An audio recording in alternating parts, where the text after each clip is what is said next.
I have tried over 12 different diets: keto, intermittent fasting, low fat, low carb, carnivore, vegan, counting macros, not counting anything, bulking, cutting, and 75-day hard. And guess what? Some of them worked, but none of them lasted up until this one. So today, I'm going to break down why most diets fail and are quite literally designed to make you fail. And the exact system that I use today, that I use now and teach inside of the Barbarian squad, that keeps me lean year round without sacrificing my favorite foods, family dinners, or my sanity. And if you want to get lean and stay lean year round, what you can do is just copy me. Just copy what works. Now, before we get into it, I've competed in 3 bodybuilding shows. I've ran 5 marathons, and I've done a high-rocks competition.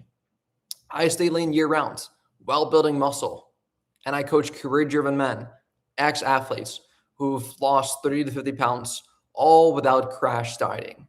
Now, by the end of this video, you will understand 3 things. The first thing you'll understand is why most popular diets fail long-term, what they get right, and then also the exact structure of the Barbarian diet, which is what we teach inside of our coaching program, that actually works.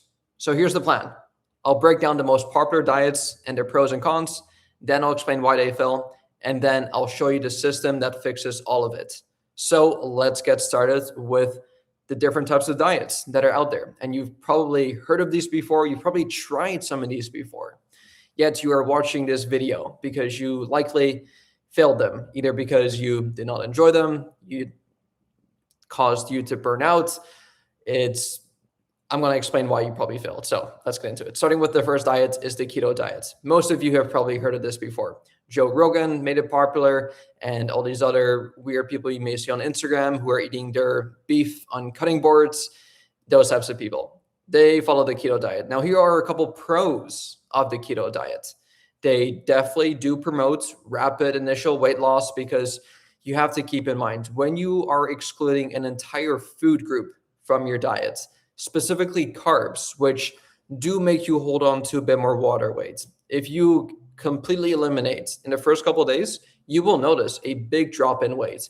But that drop in weight does not necessarily mean that you dropped a whole bunch of body fat overnight. You likely just dropped a whole lot of water weight, not body fat. So it can definitely get people excited to start, right? Like if you start any new diet, any new challenge for that matter, and you see rapid results, you're like, wow, okay, like I'm invested into this. I tried something and immediately I get results. So it gets people hooked right from the get-go, which is great, right? It can also, for some people, cause appetite suppression due to the higher fat intake, and it can also help stable your blood sugar. Now, research shows that ketogenic diets can reduce appetite and improve insulin sensitivity in the short term. Perhaps not long term, but definitely short term. So with that said, here are a couple cons. It is very restrictive, socially very isolating, very difficult to sustain, and low carb performance will drop. Most men quit this diet because honestly, they just miss eating the foods that they used to eat. Even like you'll start to miss eating fruits, which sounds crazy, but yeah, you can't eat fruit on this diet and you'll start to miss it. You'll start missing like potatoes, pasta, rice, and life in general, right? And that is just normal. If you get rid of an entire thing and you tell yourself that, hey, I can never have this one thing for the rest of my life ever again, guess what you're going to be doing just psychologally? You'll start to crave more of that thing, which is crazy actually, because like if we know that about our psychology, it makes sense to not do that, right? Like if we tell ourselves, hey, we can never eat carbs, bread, rice ever again, you will eventually cave in and say, you know what, because I excluded this and I set barriers to this, now I'm kind of like craving this more than I was before, when I was just having it in moderation, maybe not every single day, maybe like once every other day, once a week, maybe on a social occasion, I maybe had it. But now because I've completely excluded it from my diet, I'm actually having dreams about rice. I'm dreaming about pasta. I have food sensations. I'm food focused now, which you once did not even think about because you were having it in moderation. You were allowed to eat it. Now, because you've told yourself for whatever arbitrary reason you cannot, you're going to be craving it more. Now, like, right? If I tell you you can no longer have donuts again, this entire week, you're probably not even thinking about donuts. Whereas now, because I am bringing up the fact that you can no longer have donuts again, you're probably going to be thinking about it all night. You're like, oh, damn, that freaking Cohnan guy. He told me I can have never had donuts again. Now I'm craving donuts. Damn. Right? And that's just what we do from a psychological perspective. Moving on to the second diet, intermittent fasting. Here are a couple pros. It can definitely simplify your eating because instead of trying to think about 6 different meals that you may want to be eating throughout the day and having to pre-plan it, meal prep it, especially if you're busy running businesses, running meetings, taking care of a family, wife and kids and all these things, having to plan your meals on top of that can be difficult, can be annoying as well, right? So intermittent fasting can definitely help simplify that because when you're fasting, obviously it shrinks your eating window. Instead of having like a regular 12-hour feeding window from, let's say, 7 a.m. to 7 p.m., now you're just simply shrinking that. And what happens when you shrink your eating window? It just means that you have less food to kind of cram down in that short eating window. So instead of having like 6 regular meals spread out evenly throughout the day, now because the eating window is smaller, maybe you're having, let's say, 3 meals per day, or maybe even 2 meals a day, which can just make it so much easier for you, right? Because now you only have to think about the 2 meals that you're going to be eating for the rest of the day. And then for the rest of the day, you can just focus on other more important things than putting food into your mouth.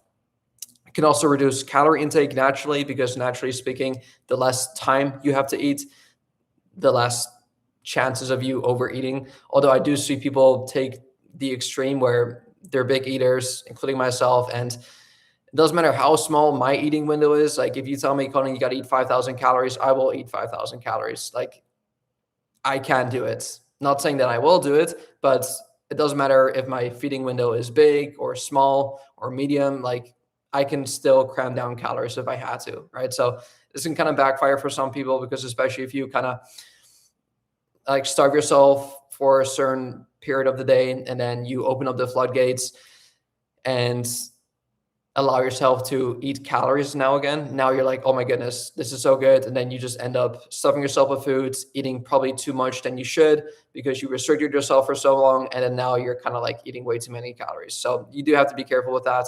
And then the last pro here is it can be good for busy professionals, right? We have so many people inside of our program who travel for work. They're international businessmen.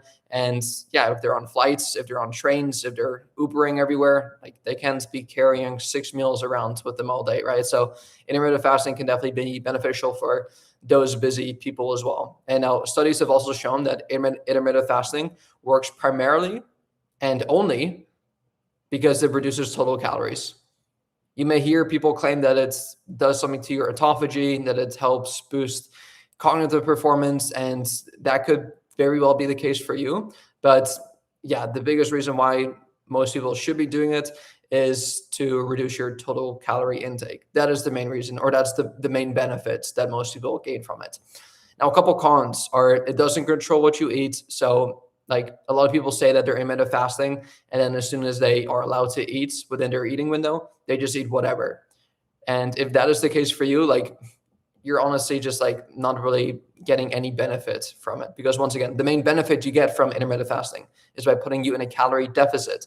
And if you're intermittent fasting in hopes of losing body fat, but you just end up eating more than you did prior to intermittent fasting, you are literally like, it's going against what you're trying to do, right? The second con is it is easy to binge at night. If you restrict yourself from eating in the morning and you typically are like hungry in the morning, number one, it becomes increasingly more difficult. And then number two, like, yeah, if you're starving yourself all day and then allow yourself to eat at night, you will just end up binging.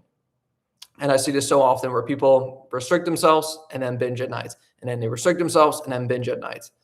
And they just end up either staying stuck or worse yet, gaining a whole bunch of weight during this time.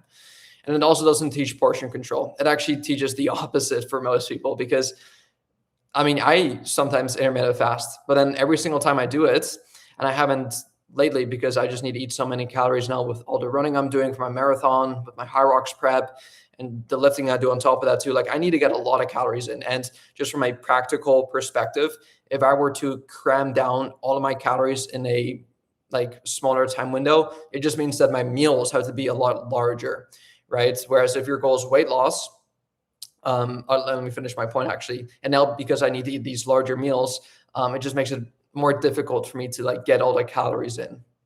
And now if your goal is weight loss and you want to practice portion control, what intermittent fasting does is the opposite, because you only have this finite amount of time to eat your calories now, you're almost like forced to eat larger meals. So it doesn't actually teach you portion control. If anything, it teaches you the opposite, that you should be eating larger meals just to get all the calories down. So yeah, it kind of goes against that as well. So I stayed lean until I started overeating in my feeding window, right? So that is the biggest con of intermittent fasting. Now let's talk about the other diets. Low fat. A couple pros here is easy calorie control. Once again, if you're slashing an entire food group, especially fat, which is the most calorie dense macronutrient. So fats have 9 calories per gram, whereas the other 2 macronutrients, protein and carbs, only have 4 calories per gram. So if you neglect an entire food group, specifically fats, yeah, it can be easy to reduce your calorie intake, right? No more avocados or nut butters or seeds or oils. But yeah, so easy calorie control reduces energy density, but here are very dangerous cons. Number one, hormonal issues long-term. This is something a lot of people don't talk about and never got told to me when I first got into fitness. I thought, oh, this is a good idea. If I just neglect fats, it means I have so many more calories and so much more room left for carbs and fats. And they are lower in calories, higher in volume, which means I can eat more food. Yay, yippee, happy me. But then I learned the hard way that, yeah, your hormones will not thank you for it. Your estrogen, testosterone, libido, sex drive, all these things will literally shut down if you're, number one, energy deprived, and number two, fats, healthy fats deprived. Also, what you'll notice, and this is kind of like counterintuitive, a lot of people will go on a low-fat diets thinking that, oh, we can eat more food now because carbs and fats tend to be higher in volume, lower in calories. But lower fat diets have actually been shown to be lower in satiety. Fats are actually great to keep you fuller for longer, right? You have a meal with like only protein and carbs, you may be pretty satisfied, but you add some healthy fats to the side and you're like, you're good for the next couple of hours. And I notice this every single time. Like whenever I have a meal with just protein and carbs, classic example, yesterday, actually, I ran out of avocados, and I always have avocados with my lunch. I ran out of them. And so I only ate my sweet potato and my chicken with some broccoli. And that was it. And as soon as I was done eating it, I just noticed like there's something missing here. I'm still very hungry. Like not like to an extreme absurd amount, but I was still very hungry. And then literally today, I restocked on avocados. I had the exact same meal, added my avocados back into it. And this was a couple hours ago. And I'm like, I'm full. I'm chilling, sustained energy, very satiated, and I'm happy. I'm not thinking about food. I'm not thinking about my next meal. Like I'm content. And so if you're not already, just on a side tangent, add fats, healthy fats to your meals. You need all 3 macronutrients. Don't just eat carbs and fats expecting to be satisfied, unless you're like, it's like your pre-workout meal and you need something like quick, fast digesting. But if you want to eat a meal and you actually want to feel satiated after, and you know that you won't have time to eat until the next couple of hours, and you're just going to be sitting on your desk working or doing whatever, add fats. It could be a drizzle of olive oil. It could be an avocado, half an avocado. It could be some nuts. It could be some seeds, almonds, peanuts, drizzle of peanut butter, whatever it may be. Maybe some salmon as well, some whole eggs. It'll definitely keep you a lot more satiated. And then the last con here is food becomes bland and unsatisfying. Most delicious things in life include fat, right? Like olive oil, it makes the meals like go down a bit better. It adds flavor. Avocados, it adds that creaminess. Nut butters, it also adds that creaminess. It adds that taste, that flavor, that texture that we want. And by excluding fats, yeah, you're going to be sacrificing satiety and sacrificing flavor. And your meals will become bland and boring. And now research shows dietary fats support testosterone and hormonal production, which I just outlined. Cutting them too low will backfire. So do not do that. Now let's talk about the opposites. We talked about low fat, but what about the low carb diet? This can work for some, but most people end up cutting carbs too aggressively, feeling low in energy, and then rebounding, similar to the carnivore and keto diets, which leads me on to my next diet, which is the carnivore diet. This one, yes, it is simple. It is high protein, can be hard to overeat, but you'll have no fiber in your diet. You'll have poor gut diversity, and it becomes a social nightmare, right? You go to any social event, any restaurant, any party, and you're going to be that guy who makes those weird food orders of like, oh, can I have this, but without the carbs, without the rice, without the pasta? And there's a time and place for it, sure, but like you just don't want to do that. And I view every single thing I do, especially when it comes to dieting, as like, if I can't see myself doing it for the next 10 years, then why even bother doing it for the next year, right? Or for the next couple of days? Like, we're all about like, and I talk about this all the time, but like, fitness is an infinite game. It is meant to be sustained. It is meant to be fun. It is meant to be something that we can do forever, because we should want to have the results forever, right? So unless, like, here's the caveat, unless you're trying to get unsustainable results, then yes, follow an unsustainable method to get you those unsustainable results. But don't be scared, or don't be upset with the lack of results, or that you're constantly rebounding because of an approach that literally is designed to make you rebound, right? And now gut health research consistently shows fiber diversity improves metabolic health. So if you go on a carnivore or keto diet, yeah, that'll definitely not be ideal. The sixth diet is the vegan diet. Now, this can work if done properly, but protein quality, B12, iron, and omega-3 intake require careful planning, and most people don't plan. Unless you're following the keto diet for, obviously, dietary preferences or religious reasons, or maybe you're allergic, whatever, then yes, you're going to have to work around it and maybe supplement in some other things. But if you're strictly doing it for, you think it's the better option, yeah, you can kind of backfire there.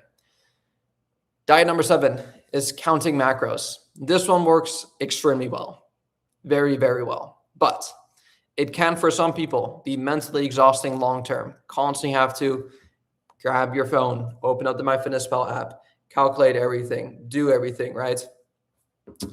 Can also cause tracking fatigue. If you constantly have to track your food, every single meal that you eat, that can be fatiguing.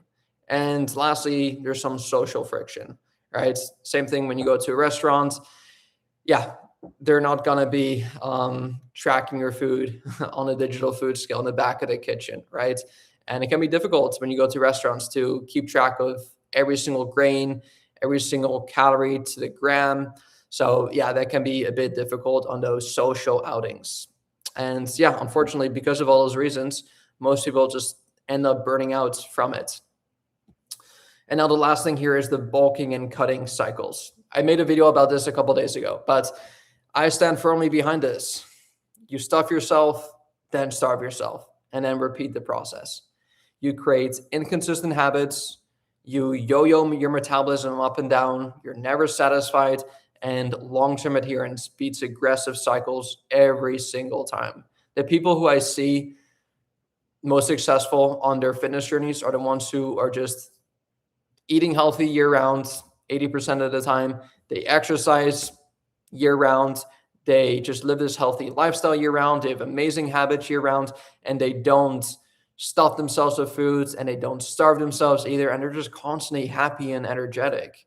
And yes, that is the life that I wanted to live and that I live now, right? Where, yeah, I don't stuff myself every single day. I don't starve myself either. I'm just happy. My performance is through the roof. My running speed is improving every single week because I'm practicing for my marathons. I got my high rocks competitions coming up too. I'm getting stronger progressively in the gym. And yeah, like I'm at a healthy body fat, body weight. Everything is just running smoothly. Hormones are correct. Like everything is just great. No crashes up and downs, no inconsistent habits, no inconsistent yo-yoing up and down, just very smooth, very linear progress, which I assume most people really want, right? So we touched about many diets, specifically 8. And now here's why they all fail. Here's the uncomfortable truth. They're all designed to be extreme. And unfortunately, we live in a world and a society where extreme sells, but extreme does not sustain, unfortunately. Now, research consistently shows the biggest predictor of long-term fat loss is adherence and not the specific diet. A 2014 meta-analysis comparing low carb versus low fat showed similar long-term results when calories and protein were matched. So the difference here wasn't the specific diet, it was the consistency. So most diets fail because they either remove entire food groups or they rely on your willpower every single day, right? It's like a lot of willpower is required if you're intermittent fasting, for example, by having to skip breakfast, removing food groups on a keto diet or carnivore diet or paleo diet or vegan diet. Another reason why they fail is because they don't fit into your current lifestyle, and they also create rebound cycles. So knowing all of this, it begs the question, what actually works? Conan, you just talked about how every single diet sucks and why it's like setting you up for failure. So please tell me, what diet do you follow? What diet do your clients follow to see awesome, phenomenal results? Let me talk about that. The Barbarian diet. This is what I follow. This is what my clients follow. This is what keeps men lean year round at 35 years old, 40, 45, 50, 60 years old without sacrificing their identity. So here are a couple of rules that we like to follow. Number 1, protein first. You guys know I am a huge proponent of a high protein diet. At the very least, 0.8, if not 1 gram of protein per pound of body weight daily. Protein increases your satiety, preserves muscle mass, and increases the thermic effect of food. Studies show higher protein diets improve fat loss and muscle retention during deficits. Now, my clients who hit protein targets lose fat a whole lot faster every single time. Protein, protein, protein. Every snack you eat, every meal you eat, make sure there's a good quality source of protein inside of it. Chicken breast, beef, fish, eggs, egg whites, Greek yogurt, cottage cheese, low-fat milk, low-fat dairy products. Add these into your meals, even protein powders if you want. Rule number 2, whole foods 80% of the time. So think of your potatoes, your eggs, your chicken, your salmon, your lean beef, your Greek yogurt, your fruits, your vegetables, and your high satiety index foods. Research on satiety ranking shows potatoes, lean proteins, and fiber-rich foods dramatically reduce hunger.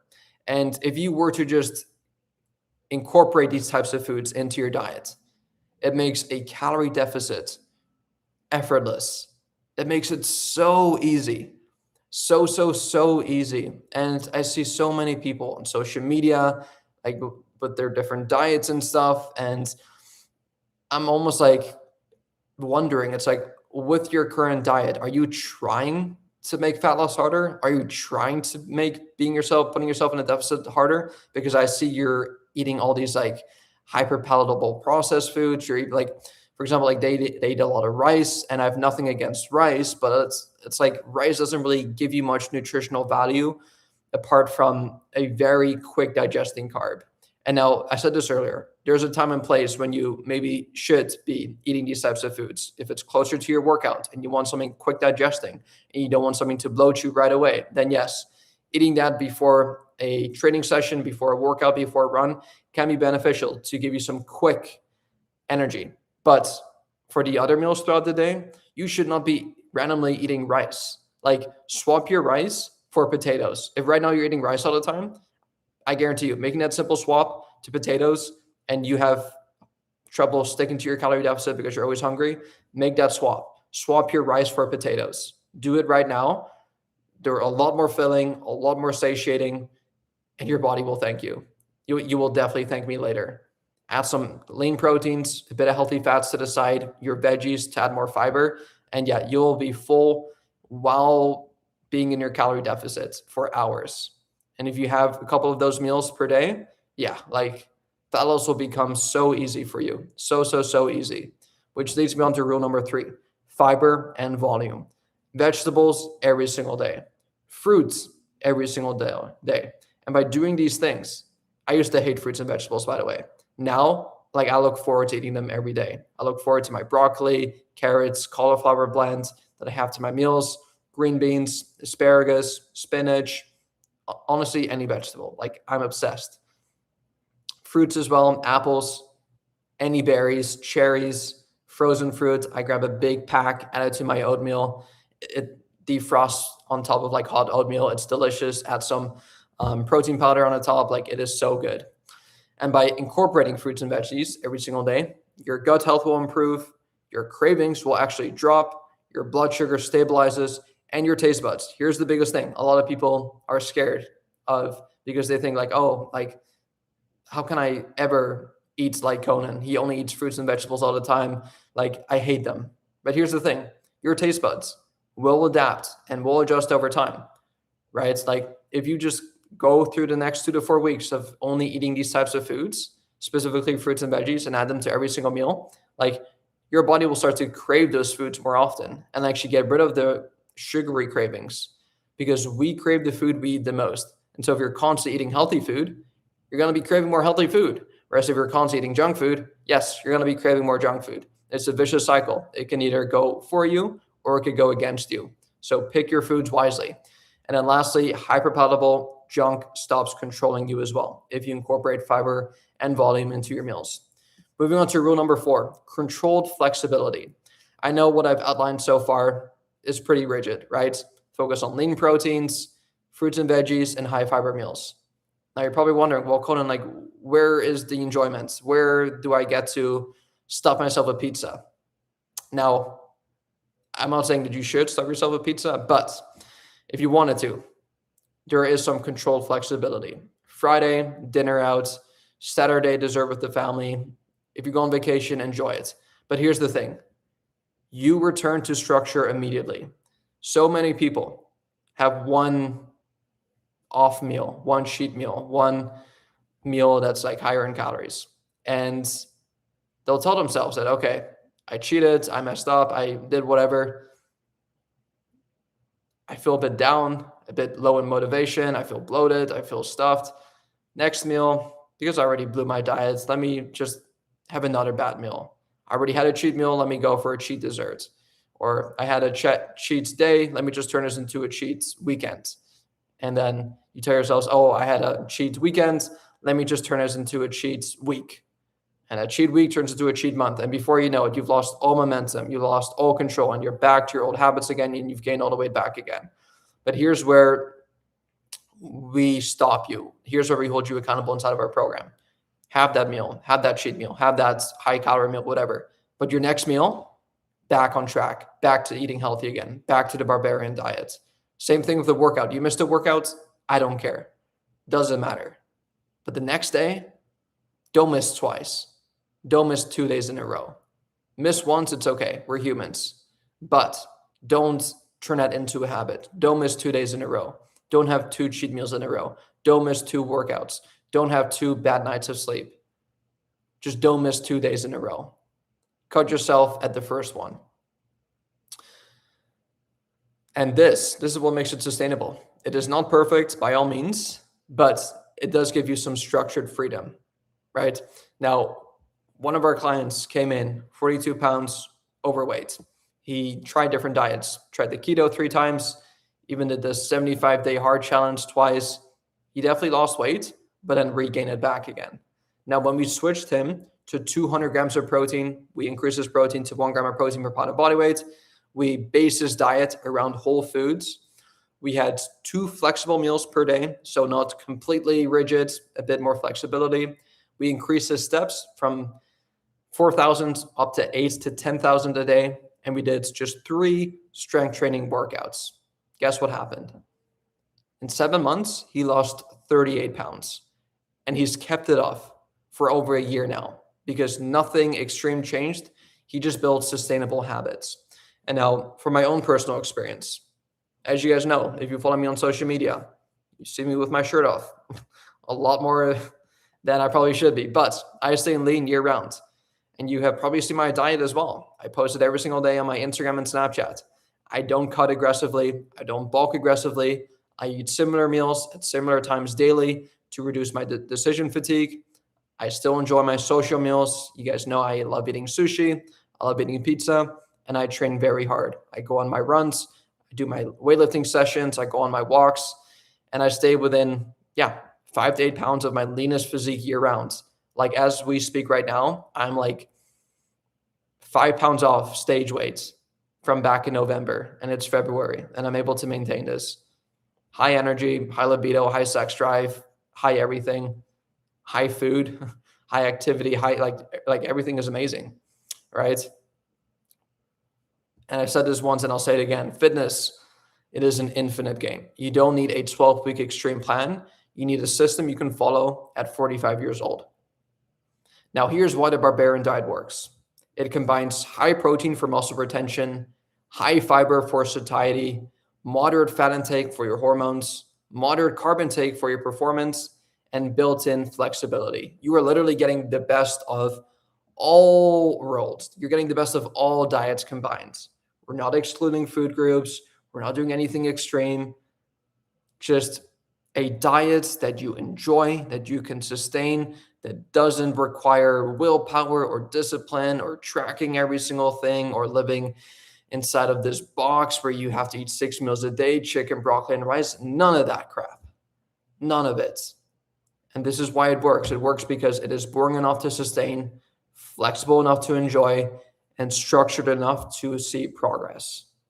So here's a simple framework that you can copy right away. If you want to just copy me and copy all of my clients, start doing this starting literally today. Eat protein every single meal you eat. Base your meals around whole foods. Hit 10,000 steps a day. Lift 2 to 4 times a week. Keep 1 or 2 flexible meals in per week if you want. And stay consistent with those things for the next 6 months. And I guarantee you, your body will change. That is it. No detox, no starvation, and no elimination cult. You do not need another diet. You need an identity shift from a guy who tries different diets all the time and keeps failing to a guy who just follows systems and it just executes. That is the difference right there between temporary fat loss and permanent transformation. Now, if you want to see the exact system and see exactly how busy men are losing 30 to 50 pounds, all without giving up their favorite foods, you can watch my video training down below in the description. It breaks down the entire system to you, step by step. And if you want our help to help you lose 30 to 50 pounds, all without sacrificing your favorite foods or spending hours in the gym, you can schedule a free consultation call with me down below, where we'll essentially go over your current goals, we'll go over your current struggles, and create a game plan together to help you absolutely crush your goals in the next 3 to 6 months. If that sounds good to you, the link will be in the description down below, and I'll see you all there. Peace.